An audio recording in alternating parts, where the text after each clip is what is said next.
Olá, caro aluno, bom dia, boa tarde, boa noite. Aqui quem vos fala é o professor Cláudio e vamos nessa aula dar início aos nossos estudos acerca dos compostos aromáticos, ok?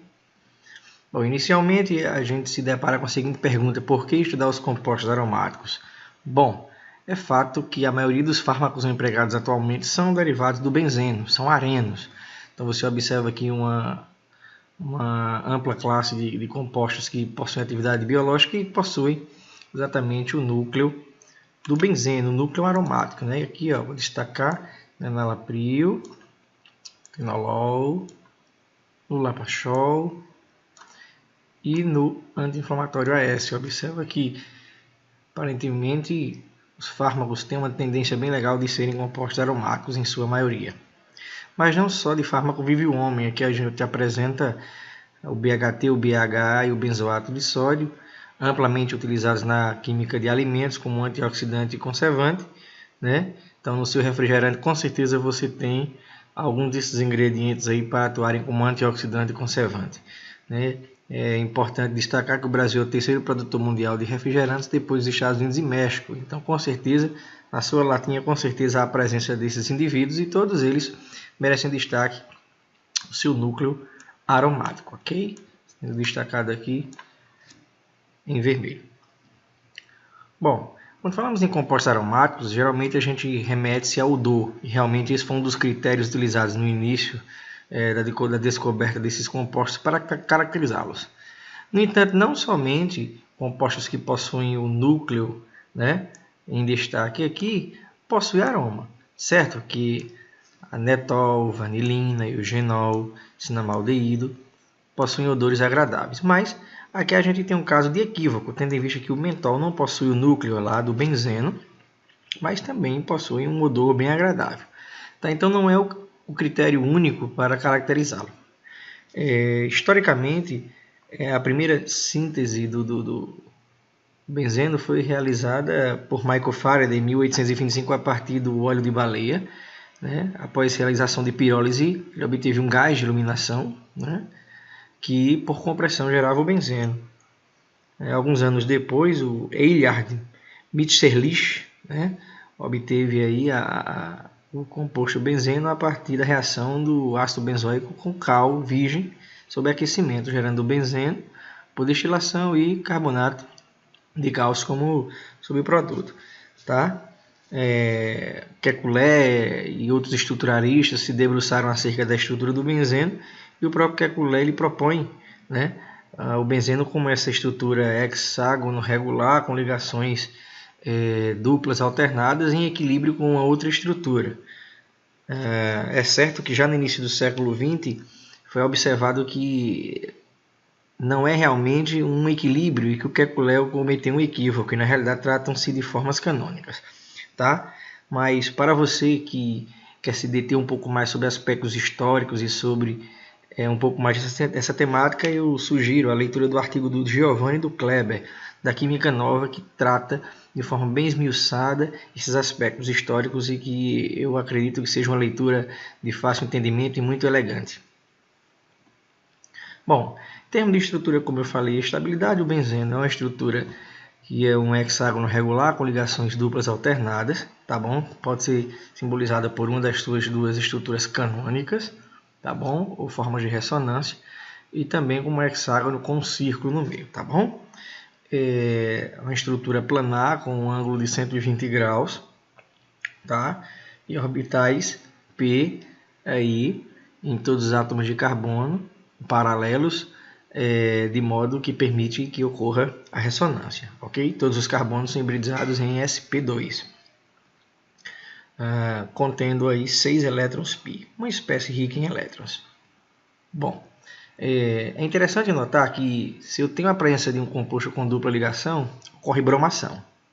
Isso já foi visto em cursos anteriores. É interessante que com o benzeno não ocorre reação de bromação, né? Você só ocorre bromação na presença de um catalisador, como o ácido de Lewis, no exemplo aqui o FeBr3. Isso demonstra um caráter pouco reativo do benzeno. Mas por que pouco reativo? Justamente devido à sua estabilidade fora do comum. Nós observamos aqui, de uma forma breve, que a hidrogenação de um composto aqui, ó, ciclohexeno, eu libero aqui 28,6 quilocalorias para gerar o ciclohexano. Para a hidrogenação agora de duas duplas, de um composto também cíclico, 52,2 quilocalorias por mol são liberados. É interessante observar aqui que não corresponde exatamente a 2 vezes 28,6, porque o fato dessas ligações aqui serem alternadas já dá a essa estrutura uma estabilidade. Observa que aqui a energia é um pouco maior para hidrogenar essas duplas, tendo em vista que elas não são ligações duplas alternadas, ok? Então a energia é um pouco maior. Se eu pensar em um ciclo hexatriano hipotético para hidrogenar 3 duplas ligações, eu necessitaria de 85,8 quilocalorias de energia. Só que com o nosso benzeno, olha como essa energia ela é despencada, né? É uma energia bem abaixo, 36 quilocalorias. De modo que a gente observa aqui que a estrutura do benzeno é uma estrutura altamente estável. E essa estabilidade, né, oriunda aí dessa diferença de energia. Essa energia que nós calculamos entre o ciclo hexatriano hipotético e o benzeno, a gente chama de energia de ressonância. E dada a sua estabilidade, por isso que ela não sofre bromação, a não ser que seja na presença de catalisador por reação de substituição e não de adição.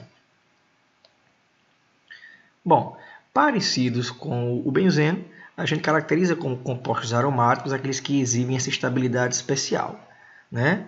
Uma ligação pi aí com baixa reatividade. Alguns critérios desenvolvidos por Huckel são amplamente utilizados para definir se uma substância é aromática ou não. E aí eu coloco que ela precisa ser cíclica, planar, completamente conjugada e conter um número particular de elétrons π. 4n mais 2 sendo igual a um número de elétrons inteiro, tá? Esse resultado de n tem que dar 0, 1, 2, 3, 4, 5. Então você observa aqui 3 estruturas. A primeira é o benzeno, eu sei que a molécula é cíclica, planar, completamente conjugada e contém um número particular de elétrons. Olha só, 4n igual a 2 igual a quanto? Eu tenho quantos elétrons π? 2, 4, 6. Então 4n mais 2 igual a 6, n dá um número inteiro. Então, obedecido a todos esses critérios, eu caracterizo o benzeno como uma estrutura aromática, com uma estabilidade especial. Já a segunda estrutura, você observa o seguinte, que a estrutura ela não é cíclica, então ela já se perde aqui nesse seu primeiro critério. Embora ela tenha ligações alternadas e seja planar, mas ela não é cíclica, então essa estrutura não é aromática. Aqui eu tenho um terceiro exemplo onde a molécula é cíclica, né? Mas ela tem um carbono aqui, ó, que eu estou marcando aqui, que está hibridizado em sp3, então essa molécula não é completamente planar, né? O que não configura também essa estrutura de uma estrutura aromática. Um exemplo de compostos aromáticos são os anulenos. Você observa esses compostos aqui que são cíclicos com ligações alternadas, né? Os anulenos obedecem à regra de Huckel, tá? A nomenclatura do anuleno, você observa aí entre esses colchetes o número de átomos, né? Tem o 14 anuleno e o 18 anuleno. Esses dois aromáticos obedecem à regra de Huckel, planar, cíclico. No entanto, o 10 anuleno não é planar, por quê? Porque esses hidrogênios que estão assinalados aqui, ó, fazem com que a molécula saia da planaridade. Saindo da planaridade, eu não tenho obedecido todos os critérios de Huckel, então essa molécula passa a ser não aromática. Bom, se o composto ele não é aromático, então ele pode ser antiaromático. Se a aromaticidade está relacionada à estabilidade especial, antiaromático está relacionado à instabilidade. E realmente esses compostos são difíceis de isolar. E aí o critério é basicamente o 4n elétrons π, além de ser um sistema cíclico, planar e conjugado. E aqui eu apresento para vocês o exemplo do ciclo butadieno, onde ele é cíclico, é planar, é conjugado, mas não obedece lá ao 4n mais 2. Ele obedece ao 4n. 4n igual a quanto? Quantos elétrons π tem nessa molécula? 4. Então, 4n igual a 4, n igual a 1. Então, obedecendo a essa regra, a gente observa que esse composto ele é um composto anti-aromático. Então, possui uma instabilidade fora do comum. Bom, aqui eu apresento alguns íons. E da mesma forma, se você aplicar a regra de Hooker, você vai observar que todos eles são aromáticos. Tá? Você observa aqui 2 elétrons pi, aqui você observa 2, 4, mas aqui eu tenho mais 2 aqui, ó, 6 elétrons pi. Aqui eu tenho 2, 4, 6 elétrons pi. E aqui eu tenho 2, 4 elétrons pi. Tá? Então você observa que onde tem carga positiva, aqui eu tenho um orbital p, que é planar. Tá bom? Então eles são cíclicos, são planares e possuem 4n mais 2 igual a um número inteiro de elétrons. Ok? 4n mais 2 igual a 2. Então você vai ter um íon aromático. Né? Aqui 4n igual a 6. 4n mais 2 igual a 6 também é aromático. 4n mais 2 igual a 6. 4n mais 2 igual a 4 também íons aromáticos. E esses íons aromáticos são bem reativos, então formar ele é muito bom, termodinamicamente muito favorável. Então você observa aqui 2 exemplos. Esse hidrogênio aqui, ou esse aqui, eles são bem ácidos. Por quê? Porque ao ser desprotonado, eu vou acabar gerando esse cátion aqui, ó. Aqui, ó. Esse cátion não, esse ânion, né? Ó. Ele está até lá em cima, mas eu vou desenhar ele aqui. Ó. Feinho, mas é o jeito, tá? Eu vou acabar gerando, ó, esse ânion aqui. Ó. E esse ânion é uma base conjugada altamente estável. Por que altamente estável? Porque tem caráter aromático. Da mesma forma, essa espécie aqui, ó, essa água aqui, ó, após uma heterólise, né, é formado esse cátion aqui de cima. Ó. E esse cátion ele é o que? Ele é altamente estável. Tá? Talvez você diga assim, Cláudio, ele é estável por efeito de ressonância, é um carbocátion, beleza. Mas além disso, ele possui uma característica muito importante, que é a característica de ser um íon aromático, o que dá a essa espécie uma estabilidade fora do comum, especial.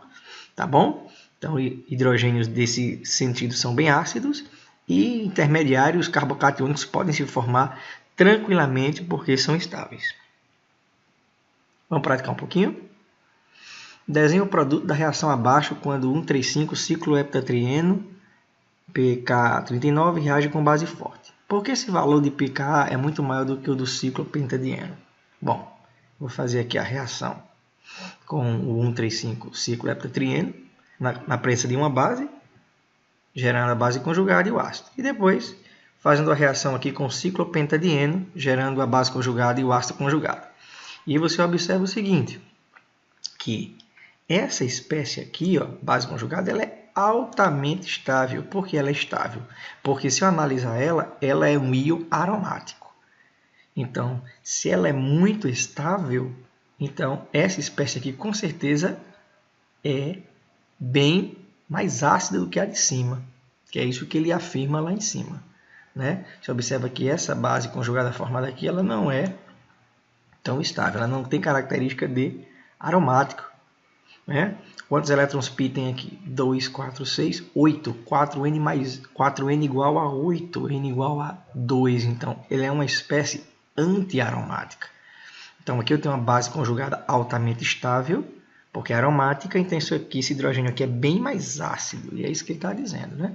Esse valor de pK aqui de 39 é muito maior do que o do ciclo pentadieno. Essa espécie aqui é muito mais ácida, porque gera um intermediário que tem característica de aromático, ok?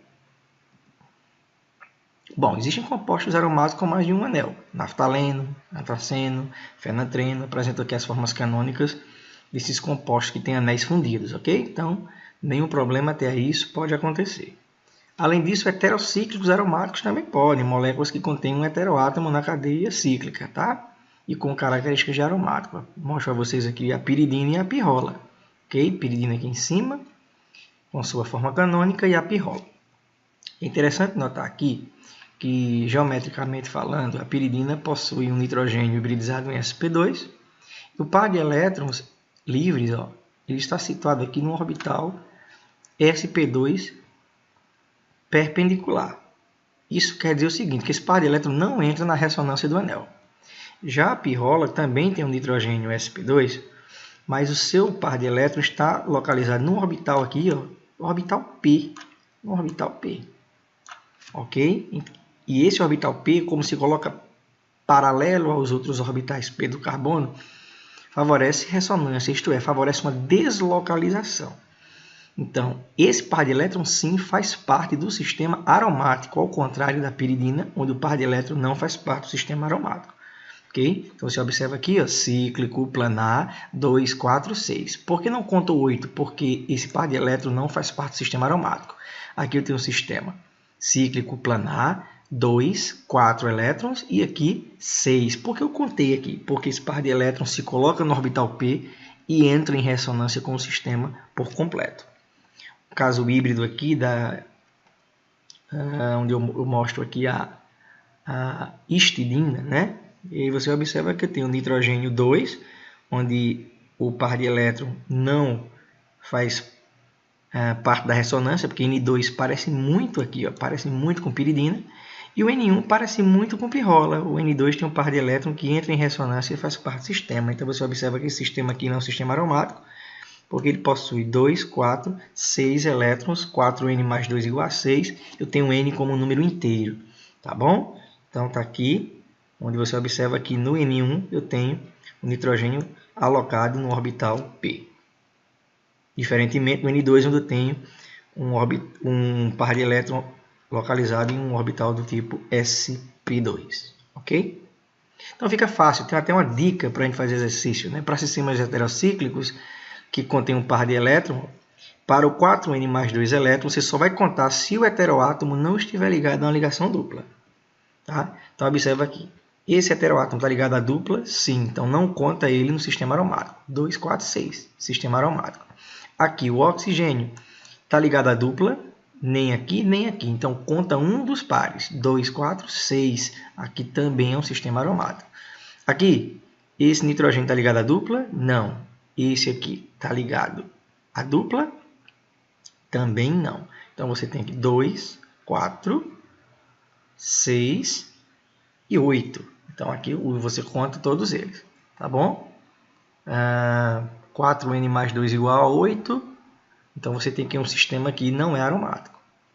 Aqui eu tenho um nitrogênio com par de elétrons tem dupla, não entra na ressonância. E aqui um que não tem dupla. Ó. Então, esse conta 2, 4, 6, sistema aromático aqui. Ó. Tá vendo? Aqui, embora pareça complexo, mas você observa. Ó.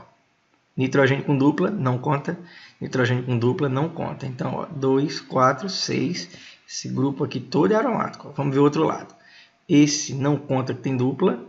E esse aqui conta porque não tem dupla, tá vendo? Então, 2, 4 aqui, 6 aqui. Então, o sistema aqui todo montado e aromático. Ok? Vamos praticar. Essa molécula que eu apresento para vocês, a quinina, qual é a hibridização dos átomos de nitrogênio? E em que tipo de orbital está alocado o par de elétron livre nos átomos de nitrogênio? Observa que aqui eu tenho um nitrogênio aqui, ó, onde não faz ligação dupla. É um nitrogênio hibridizado em sp3. Tá? Desculpa aí a minha caneta.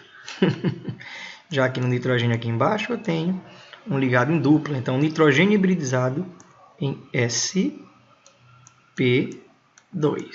Ok? Agora, aonde está alocado esse par de elétron aqui? Um orbital do tipo sp2 perpendicular, que não entra em ressonância, porque ele é muito parecido com o piridínico. Já aqui, eu tenho um par de elétron que está alocado em um orbital do tipo sp3. Ok? Bom, a gente fala da regra de Hooke, o 4N mais 2 igual ao número de elétrons, mas em que se baseia isso? Ó, pessoal, basicamente a gente observa que tem dois representantes, um que é aromático e um que é anti-aromático. Só que um tem 4 elétrons π e o outro tem 6. Tá? A diferença basicamente é porque o benzeno é uma estrutura onde todos os orbitais moleculares ligantes são completamente preenchidos. Tá? Nenhum elétron π ocupa um orbital molecular antiligante. Isso dá uma estabilidade tremenda. Tá? Aqui eu estou analisando na visão da teoria do orbital molecular. Tá? Onde os orbitais atômicos são combinados para formar o mesmo número de orbitais moleculares. Esses orbitais moleculares, você tem os ligantes e os antiligantes, tá? Então, quando eu tenho todos os orbitais ligantes completamente preenchidos, a gente diz que ele possui configuração de camada fechada. Então, todas as espécies que possuem essa configuração, esse comportamento, são ditos aromáticos. Por isso que os números são bem fechadinhos, tá?